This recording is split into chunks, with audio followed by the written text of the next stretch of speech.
What do you think about this battle, this elimination round, Bigben first? Overall, I think it was a nice elimination. We could hear that he prepared it, like there was a structure in it, a beginning, some drops, and an ending.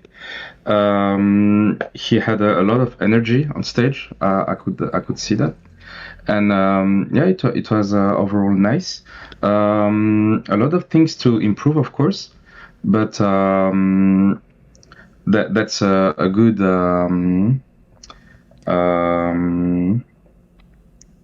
Potential. I mean, that's a good thing, because if you don't have anything to improve, what we do now is meaningless. True. So, yeah. And you, what do you think about this elimination overall? Overall, I liked it. Like it's an original style, I would say. I never listen to this kind of music usually. So yeah, it's an original style, I would say. A lot of interesting sounds, like the high pitch voice. I really like it. And as you said, like yeah, there are some suggestions we can do, like. We can start with this. So let's start, yes, with the suggestions I can give. Yes, just it's my opinion. So in my opinion, like maybe he could have managed better the dynamics of the energy curve of the round. Because he starts very, very, very, very hard, and it's hard so to go up. So that would be my most important point. Do you agree about this? Yeah, and you use the word that's really important. You use the word dynamic. I think he lacked of dynamics in every way, in the energy curve, and also in the power level of his sounds, and the complexity of his sounds. Like he was doing his introduction, his build-ups as loud as the drops, so it takes away the magic of a drop, you know, like the moment where you're like, whoa, this is way better than what he used to do, but he lose it a lot. He lose these effects because the power of all his sounds is the same. So I think in the volume he could use a lot of dynamic. Yeah, for example, what would you recommend? Like, how would you play with the dynamics on your side? For the kind of beatbox he just made, he could do exactly the same, but maybe just before the drop, beatboxing a lot less loud, like. He starts at this level, da da da da da da da da da da, and just before the drop, da da da da da da da da, you know, something like this. I think it's like an easy trick that you can use if you struggle to do good crescendos from the beginning of your intro to the drop. You can just use a very small and fast crescendo. I mean, you can just turn down the volume of the sound just before the drop, and then when you do powerful sounds, it adds a little something to this. You mean, like, for example, like do here or before? Oh no, this is before. Okay, but maybe this is the build-up for me, so that's okay.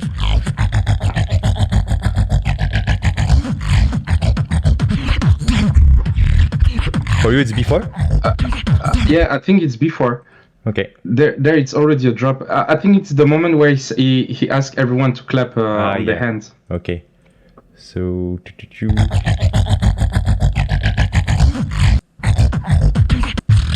It's after. Here. Yeah.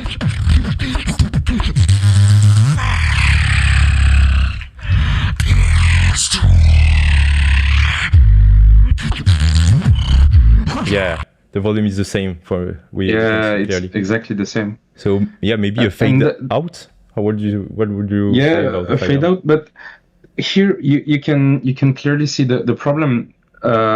we both didn't know where was the intro. True. Because his introduction looked a lot like a drop. It was good. It was good enough to be a drop, and it sounded a little bit similar to the rest of the first drop, at least.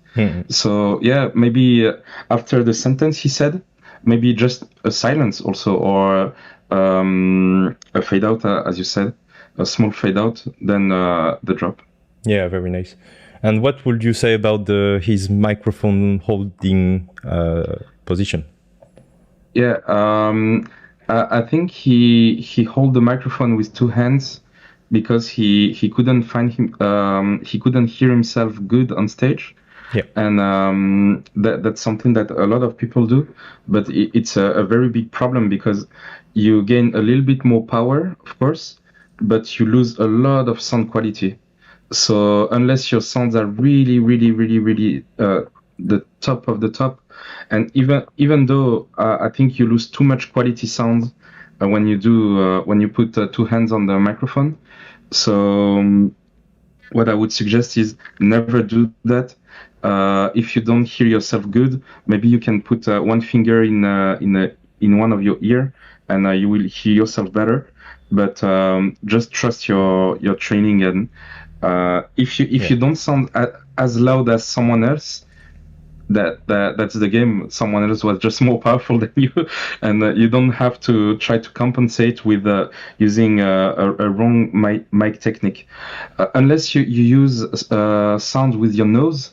You don't need to add your hand on the microphone, because the microphone, I mean, the people will hear you correctly. Whatever your mic technique is, you know. Yeah. And I think it's really, really important to not do this. There's a very good example I can give of someone who does a lot of sound with the nose and never put two hands on the microphone. Is Kim from France. He does a lot of basses with his nose, and but he just found a good way to handle the microphone, so he doesn't move at all, and or maybe he moves like 1 or 2 centimeters, but nothing big, and he just trained to do all his sounds more powerful than others because he likes this. And yeah, I think the best is, if you want to sound powerful, just train to be powerful. But if you don't sound powerful on stage, don't use the microphone don't use two hands on the microphone to sound more powerful, because it doesn't sound good at all. Yes, I agree. It will like deserve you, like the quality, you will lose quality, but the power will be compensate, but it's not real power. Yeah, but well. Yeah, and it deserves you more than it gives you advantages, you know. And also, as a judge, when I see someone using two hands to gain power with no other use, I'm just like, okay, he's showing me that he's not powerful enough, or not prepared enough to do his routine without needing to hear himself a lot more, you know? Yeah, true. I agree. Let's continue with the next qualification. Yeah, except if you have like something else to add, or maybe if the chat wants to analyze like something we forgot to tell. But for me, yeah, maybe for me it's okay. It's okay. For me, we did a good job about it. Just maybe a little word about the outro. I think he knows it was a little bit rushed. Let's for example.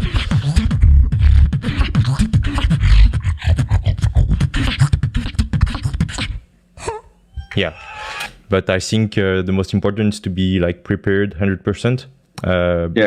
Yeah, execute the eliminations that you need to finish on time, because on, I would say, official competition, maybe they can take your mic off, so you cannot finish. This time we were flexible, but maybe a good control of the timer would be better for next times. Yeah, and also being really precise with what you do until the end of the round. Like you cannot imagine how much point you gain just by showing yourself as someone prepared, you know. Let's imagine that someone has exactly the same routine as him, exactly the same level of beatbox and everything. He sounds exactly the same, but just his last 5 seconds are perfect and not doing like random noises and just showing to people that I prepared until the end of my round, and I do exactly 1 minute 30. This guy will be 100% more will be ranked 100% more higher than the one that doesn't prepare the end of the round. Like the intro, of course, is the very first idea we will have about someone. The drops are the part where we're going to say, okay, this is his level of beatboxing, but the ending is the level of preparation, because intro and drops are fun to do, but endings are also really important. Yeah, I agree. All right, so let's continue with the second elimination. Yeah. So we have the chance. So that was like our first analysis of the Infernape elimination round. So if you want to watch the whole video, it will be on our YouTube channel, Lyrebird Beatbox. And let us know in the comments if you agree with our analysis or not. And if not, explain your points. It's always nice to see other opinions. Do you want to make serious progress in beatbox? Click on the link in the description below and join our beatbox school to level up faster than ever.